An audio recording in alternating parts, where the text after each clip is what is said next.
vai escrever um pequeno texto de umas 10 páginas falando como se deve fazer um manual, como se deve fazer um estudo de geografia urbana. E aí ele vai fazer um pequeno manual de geografia urbana.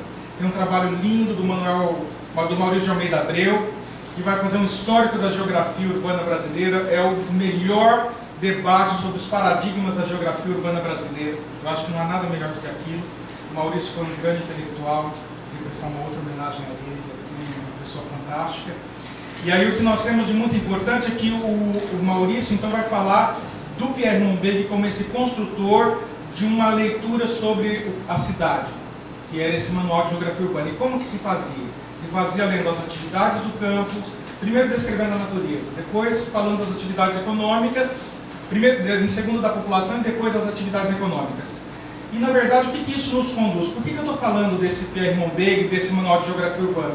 Para falar que aí começa um debate de relação campo-cidade, que é muito contundente nessa geografia dessa época, que vai estar muito fortemente influenciando o IBGE desse momento histórico na conformação de uma grande enciclopédia, que vocês não devem conhecer mais, porque a gente acaba esquecendo coisas importantes da nossa geografia, que é a Enciclopédia dos Municípios Brasileiros, feita no final da década de 50, início da de 60, mas que vai fazer um retrato do que estava acontecendo no Brasil, de todos os municípios do Brasil. E aí isso me influenciou muito, porque eu, na época que descobri a enciclopédia, fazia uma pesquisa sobre Rondonópolis, no Mato Grosso, discutia o processo de urbanização e achava que em 1953, quando Rondonópolis se emancipa como município, aquilo tinha transformado a aglomeração urbana numa cidade. E aí tinha toda uma modernidade, tinha uma coisa fantástica que era eletricidade, devia ter coisas lindas, né? Eu pensava, né, com a cabeça de ouro da minha época de 20 e poucos anos, né? Isso já tem algum tempo, quase nada. Quase nada. E aí o que nós temos de muito interessante é que aí, na Enciclopédia dos Municípios Brasileiros, eu vi algumas fotografias de Rondonópolis. E aí eu não pude achar que Rondonópolis em 53 era cidade. Era um aglomerado extremamente rural, marcado pela presença dos cavalos, marcado por um tempo extremamente lento, por uma dinâmica muito vinculada àquelas relações de sociabilidade que são marcadamente do campo. Aí a gente podia lembrar do Antônio Cândido lá em Parceiros do Rio Bonito, falando dos caipiras, e era muito daquele mundo que estava em Rondonópolis em 53. Praça dos Carreiros. Praça dos Carreiros, exatamente. Então a Praça dos Carreiros era o local em que se comercializavam as mercadorias, mas era uma área totalmente descampada, algumas árvores, e os carreiros, os chacareiros paravam as suas charretes ali para comercializar os seus produtos. Isso em 1953, isso vai até o final da década de 60.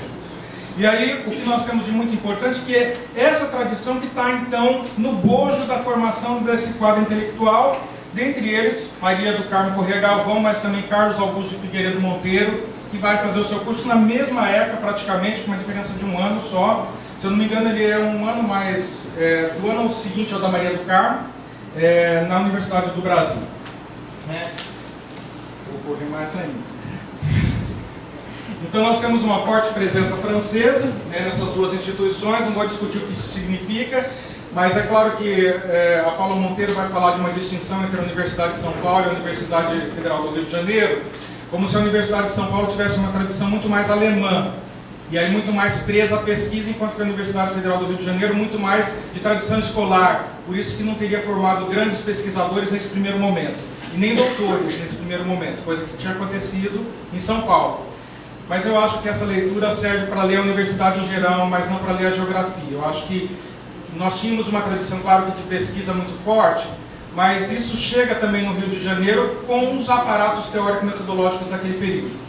E aí, claro que com algumas limitações, e aí muito vinculado ao historicismo. E aí tanto Pierre de Fontaine como o próprio Pierre Monbeg, e depois no caso da Universidade do Brasil, com o Neil Sternberger, que vai fazer o seu doutorado nos Estados Unidos, mas discutindo uma ocupação numa pequena área de deposição fluvial no Rio Amazonas. Então, ele está discutindo os sujeitos que estão ali presentes, como que isso acontece, e numa tradição também que descreve a natureza, mas que também fala da história. Então, muito próximo também da tradição que estava posta para o Pierre Monbeg e para Pierre de Fontaine.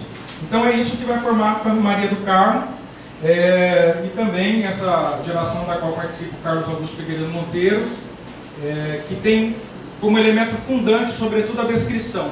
Mas é uma descrição que já busca explicar as relações espaciais que se dão nesse período. Agora, o que é importante é que essa descrição não significa só unicamente ficar nessa instância, significa também incorporações críticas, significa uma leitura cuidada do real, e aí que vai ser procurada pela Maria do Carmo Corrêa Galvão. Maria do Carmo, então, fez o seu doutorado na Alemanha, em Bonn, na Universidade de Bonn, e termina em 62, sob a orientação do professor Karl Toll. E aí o que é muito importante nesse doutorado é que ela o conheceu durante o Congresso da Algérie de 1956, e fez um contato fundamental que permitiu a Maria do Carmo realizar o seu doutorado em 2 anos. E aí, fiquem vocês boquiabertos, porque Maria do Carmo saiu do Brasil sem falar alemão, chega lá, aprende alemão, faz disciplinas, faz trabalho de campo e redige a sua tese, que foi aprovada com louros, com mérito, com louvor.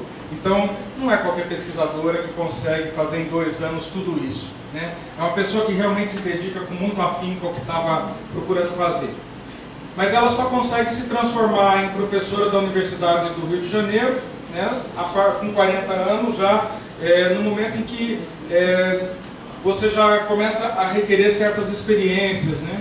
E ela acaba concluindo a sua trajetória na década de 80 como professora emérita, primeiro como professora titular na Universidade Federal do Rio de Janeiro, e depois como professora emérita. Nesses mais de 40 anos de atividade da Maria do Carmo, ela teve muita participação administrativa, foi a fundadora do curso de pós-graduação na Universidade Federal do Rio de Janeiro, cujo curso ela coordenou por mais de 10 anos, por mais de uma década, então não é pouco empenho para transformar aquilo no que é hoje, um programa nota 7, com todo o respeito nacional e até internacional, com pesquisadores com produção que tem um significado enorme para a discussão da geografia brasileira e do mundo. Mas ela também orientou alunos de graduação, de pós, constituiu um núcleo, continuou aliás um núcleo de pesquisa em História do Brasil. E o que é muito fundamental, para além disso, né, é que ela vai seguir essa trajetória de pesquisa, que é sobretudo da evolução da paisagem agrária, discutindo também a propriedade, numa perspectiva extremamente histórica, mas pensando muito a relação entre o campo e a cidade. O que está acontecendo no campo e na cidade? E aí eu vou passar bem rapidamente sobre ela. Ela vai fazer discussões importantes sobre o sertão carioca, discutindo como que é uma transformação na atividade industrial, como que os subúrbios vão sendo incorporados, como que esse subúrbio, que é uma área de transição entre o campo e a cidade, com presença de atividade industrial, inclusive, vai ter uma transformação. Tem um dos artigos que ela escreve, eu não vou falar de todos os elementos que estão nesses slides, tem muita coisa, mas tem um dos artigos que ela escreve que tem um debate fundamental que eu não vou falar de tudo, tá? Que é exatamente sobre a atividade produtora de telhas e tijolos no estado do Rio de Janeiro. E ela está vendo exatamente o desaparecimento dessa atividade. O que ela vai mostrar de algo que acontece como atividade fabril no campo, e aí tem muita cara desse subúrbio.